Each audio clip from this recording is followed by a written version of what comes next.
I am so honored tonight to have the privilege to introduce my great friend, Lauren Kolodny. Lauren is one of the earliest investors in my company, Chime, while she was at Aspect Ventures and then later at A-Crew, where she is a founding partner.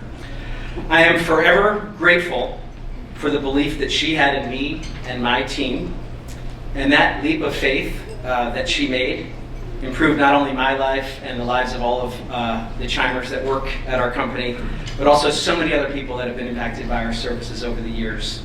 She played so many roles for us at Chime. She was the CEO advisor, she was a board member, and eventually transitioned to be a board observer. But as anyone who knows Lauren, she is anything but an observer. She's someone who rolls up her sleeves, she engages, she helped us with product strategy. There was a period of time there where pretty sure she was the head of recruiting for the company for a number of years. She's always been a trusted voice, a truth teller, insightful, intelligent, but always leading with a huge heart. A couple of years ago, I was so proud to read that Lauren was first welcomed into the coveted Forbes Midas list. So this is sort of the who's who of VC. For the nerdy VCs out there, this is like their Oscars, their Grammys. Honoring the top investors who invested in, of course, the best companies. So I'm not saying her investment in Chime sealed the deal for her necessarily, but I'm not taking some credit for that. Now that Lauren is an incredibly well-respected investor, she still hasn't lost sight of what matters most. The talented people behind the scenes who make all these great things happen, like this great team at CoachArt. She doesn't just invest in companies, but she invests in humans, in ideas, and in possibility. She focuses on people and purpose, and that's something that runs very deeply within her family. In fact, it is her mother, Martha, who started a nonprofit in Peru to support female artisans' careers and help them create sustainable businesses. And creating opportunities for others is this mix of heart and hustle that clearly runs deep in the Kolodny DNA. Lauren lives these values every day and has always stayed grounded.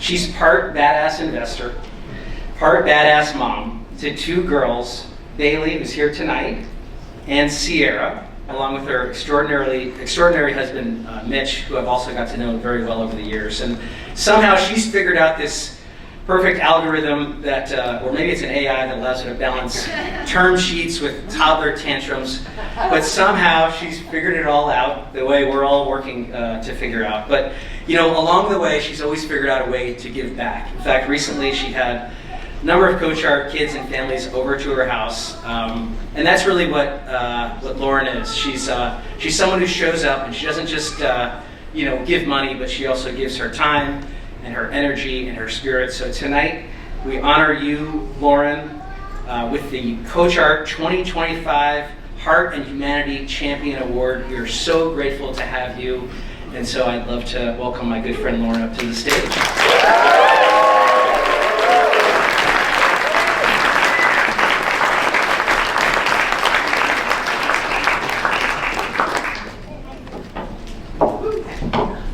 I'm really happy to be here tonight. I'm going to start, though, with a disclosure. So I'll take you back with me about 2 months ago. Chris Britt and Chris Quay, who's here somewhere, invited me over to Chris's house. We sat in his living room, and they introduced the concept of this award to me, the Heart and Humanity Award. And I have to say, I was a bit surprised. You're giving the Heart and Humanity Award to a venture capitalist? In 2025? Bold move. But then I remembered why I was drawn to CoachArt almost 9 years ago when you first invited me here. I'm drawn to those who see the potential in others. In a way, that's my job. In my work, I look for a spark in each of the entrepreneurs that I back. That deep sense of purpose around something greater than yourself, the resilience to keep you going when a rational person would stop, the energy that makes others take that risk, and that leap alongside of you. When I met Chris, his spark was unmistakable. A drive to financially empower families like the one he grew up in. To build a bank that didn't prey on people's vulnerabilities, but helped them grow financially stronger.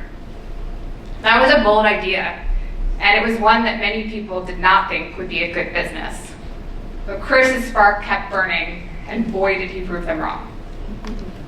Sparks come in many forms, and they burn especially bright in service of others. I think we all see that in Molly and the CoachArt team. And as you heard from Chris, I actually first learned that from my mom. For 20 years, my mom, Martha, has run a nonprofit supporting female artisans in the high Peruvian Andes. She does so to help them build a sustainable income and to send their kids to school.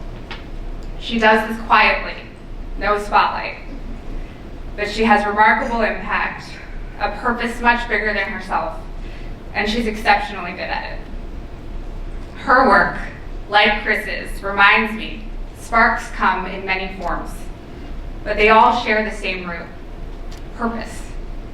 That's why CoachArt resonates. This organization ignites and nurtures sparks in smaller, braver bodies, especially in need of that light.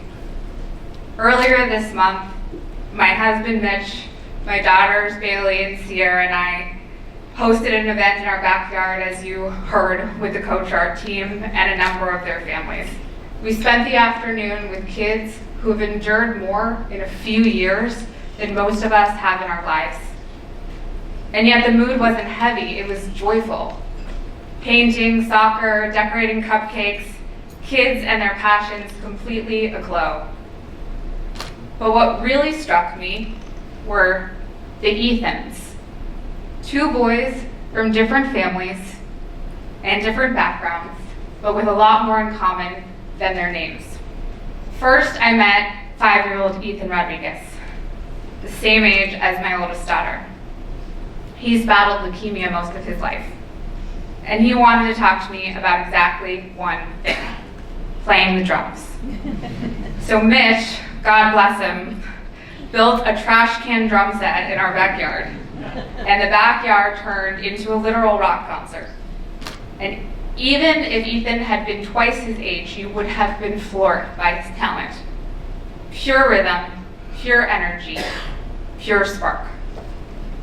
Then we met 9-year-old Ethan Baratok, whom you just had the pleasure of hearing play tonight. Can I get another round of applause for Ethan?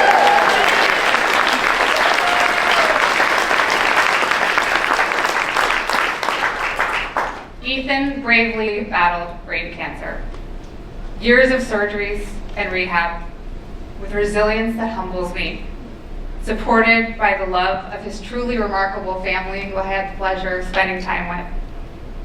When Ethan sat at the keyboard, the yard was buzzing with kids, everyone was running around and talking, and all of a sudden it felt like everything just focused. In his hands, our dinky little starter keyboard turned into a Steinway at Carnegie Hall. His spark is palpable, which I'm sure you all felt tonight. My best evidence of this, that night, Bailey, my daughter, practiced piano on her own.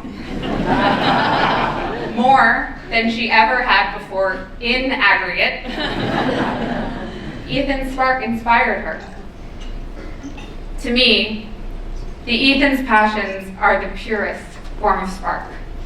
Something to grip when life is uncertain, energy when you're depleted, a light in the dark. As a mom, time with these families left me spinning.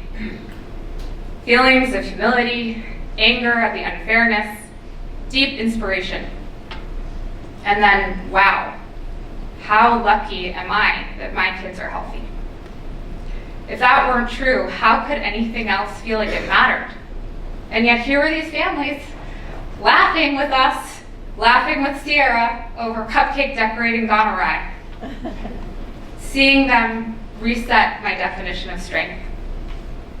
And CoachArt, CoachArt gives kids like these, kids facing what no child should, the chance to discover or grow a spark.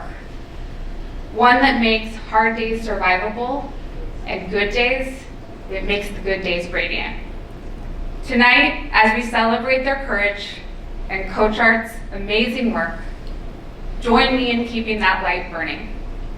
Show up for CoachArt so more kids who really need one can find a spark of their own. When we do, we all get to bask in the glow. Thank you.